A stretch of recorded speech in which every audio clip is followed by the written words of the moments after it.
Brother Zakaria, Professor Zakaria Horne, formerly Terry Horne.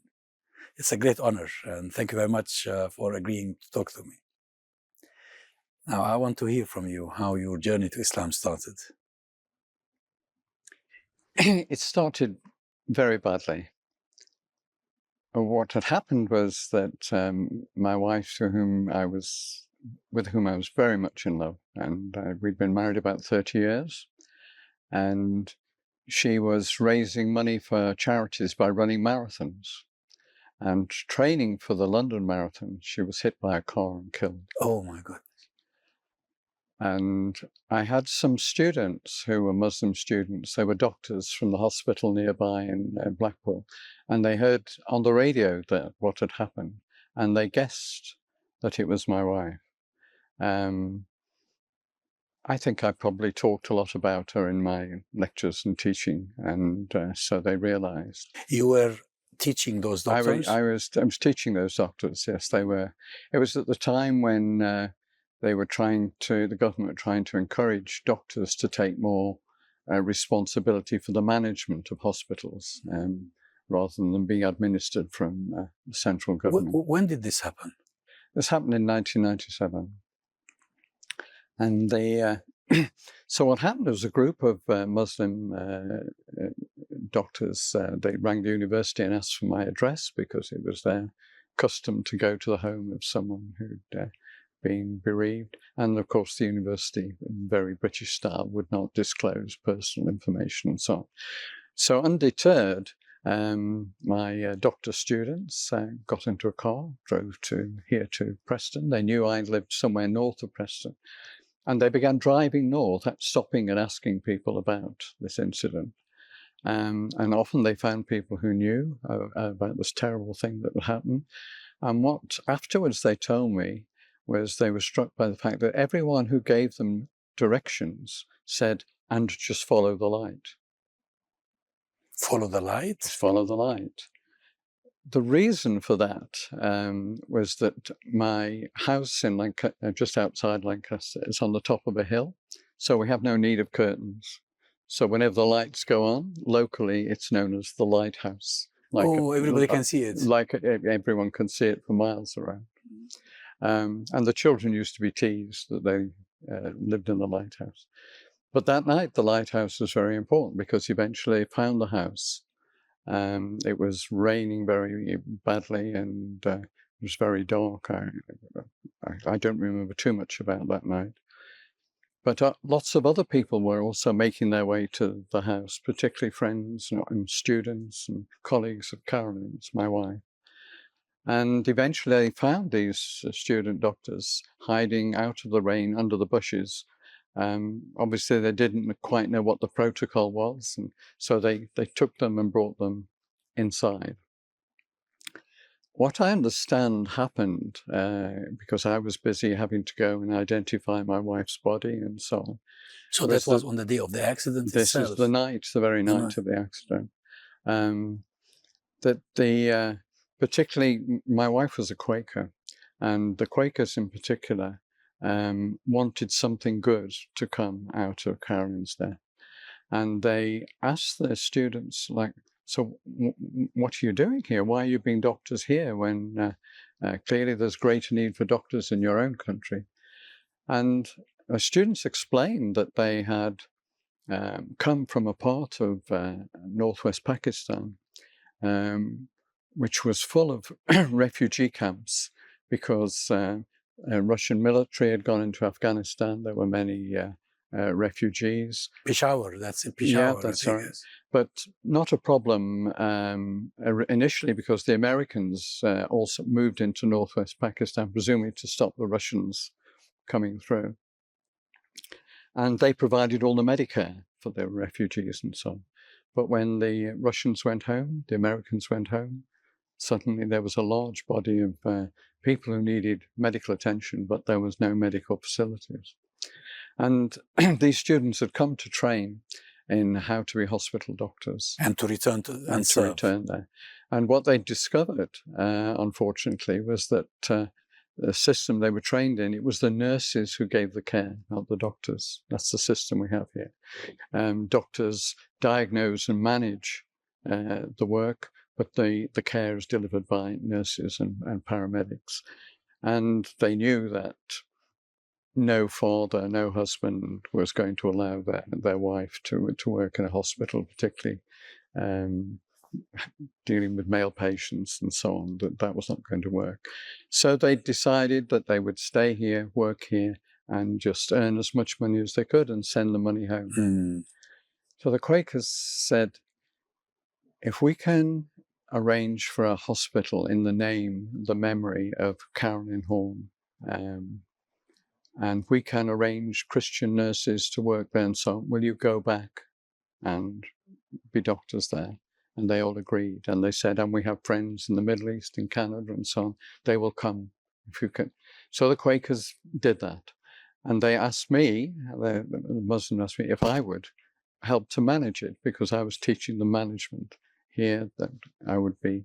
So I agreed. And travel to Peshawar. I agreed. So the hospital that we set up there, within about 3 years, we were treating about 75,000 patients a year. And initially it was the Caroline Horne Memorial Hospital. Eventually it was renamed locally Nahaki Hospital. And it was we got it funded by a kind of charity that was northwest of England, where we are now, northwest of Pakistan. So that's where the funding came. It's like a partnership. Like a partnership and so on. We set up an organisation called AIMS, was the Abyssine Institute of Medical Sciences. That was the charity over here. And we had Northwest to Northwest here. Eventually they were combined to form the Abyssine Foundation, which is the charity to this day.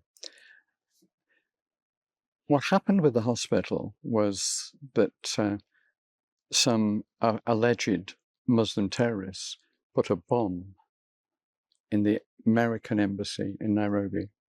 Yes, I remember those incidents. The Americans moved their warships into the Indian Ocean, and they sent their cruise missiles just over the Khyber Pass, just over the top of the hospital, into where they thought the training camps were in Afghanistan. So suddenly we became a field hospital. The crazy thing is... Catering for the wounded. Yeah. So the crazy thing is the Americans have equipped us with 3 of the most advanced operating theatres in the world for dealing with war injury, most of which being caused by American drones and American missiles. So we became a field hospital. We had an administrator from who was a friend of Caroline's, Helen Stevenson, her name was, and she was meticulous about all the money, and she had background in the NHS. And because of that, and I think for no other reason that we could be trusted with money, when there came the big earthquake in that part of Pakistan, and then twice the big floods, including the one recently, the international agencies who came with money, they're looking around for people they could trust to administer. They gave it to us. So Allah moves in a mysterious way. My wife was killed, but then Muslims had a hospital. Muslims had a relief organization in the earthquake. They had relief organization at the time of 2 of the floods.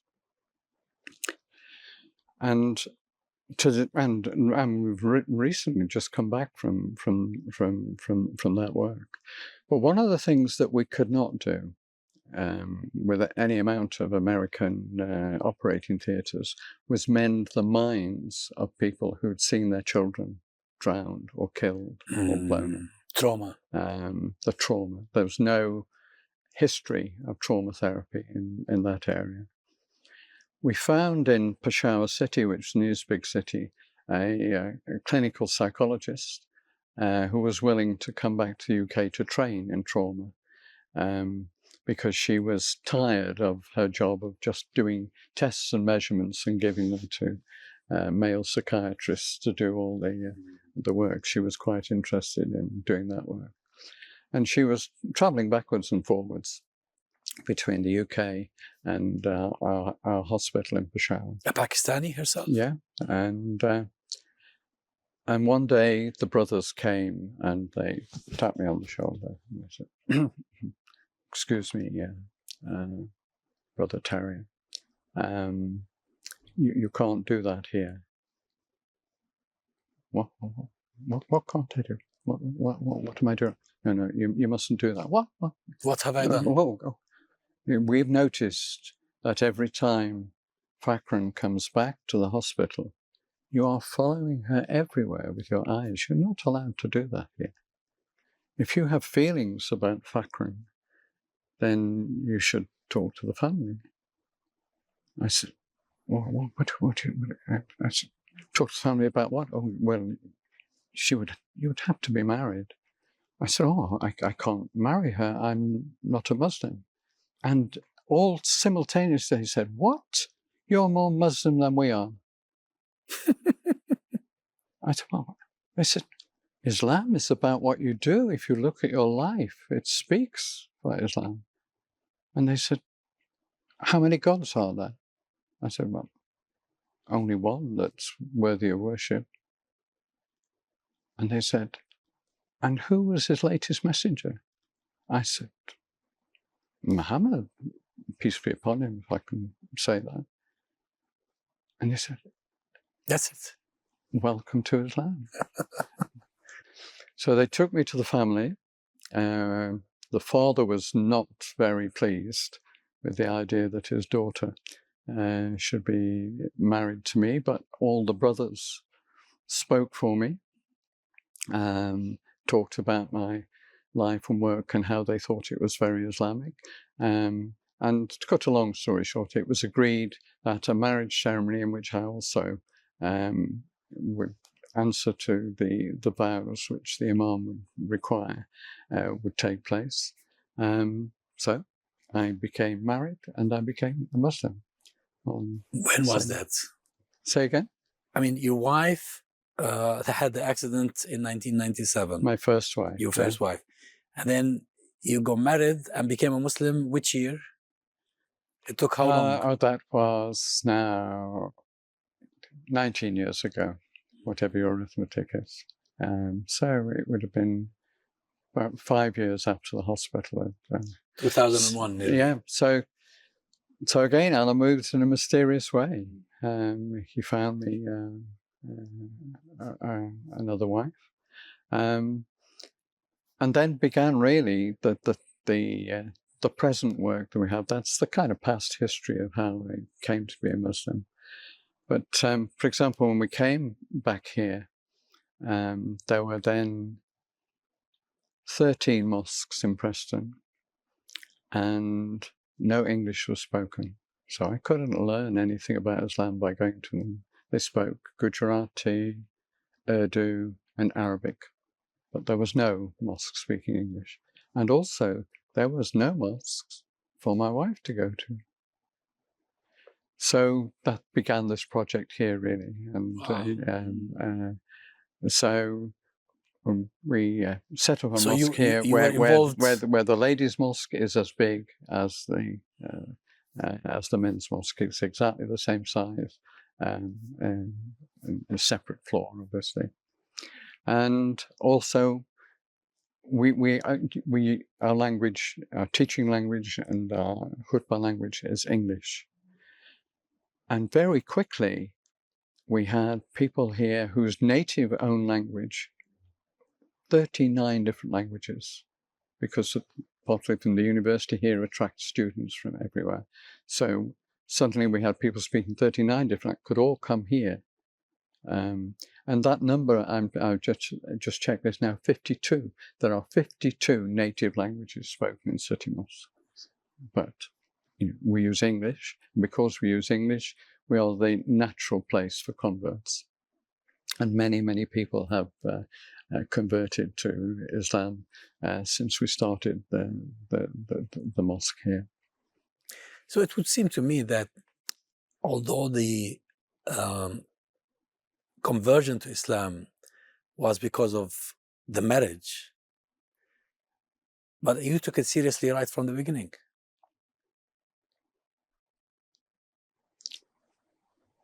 I wouldn't claim that as an intention, but it is clear that I was guided. SubhanAllah. It's clear that I was guided. I didn't know that by doing things the way I learned to do them in Peshawar, in the hospital, and behaving the way, I'm an Englishman, so I would want to understand the way things were done and did them. And the mistake I made, I didn't control my eyes and my gaze with fakr, and the brothers saw it. And that's what led to the possibility to marry and my conversion. But I didn't have a deliberate intention to adopt Islam. I just tried to do what seemed to be right. And when I was guided, and it was others who said, in the way you have been guided to behave, this is Islamic. I didn't do it from... Growing up at a younger age, what denomination were you in? My parents were Methodist, which is a Protestant, and at that time, the church and the Sunday school was actually the main source of education. I was the first in my family to have secondary education, for example. I'm very old, but the church provided education and other things, and my parents were very supportive of my going to the Sunday school and the other activities organised by the church. And that partly influences the way I think about this mosque. I'll come to that. Now, from your first marriage, did you have children? Yes, I had children. And how did this impact on them? Okay. Well, before we get to the children, my youngest sister is a very zealous, born-again Christian.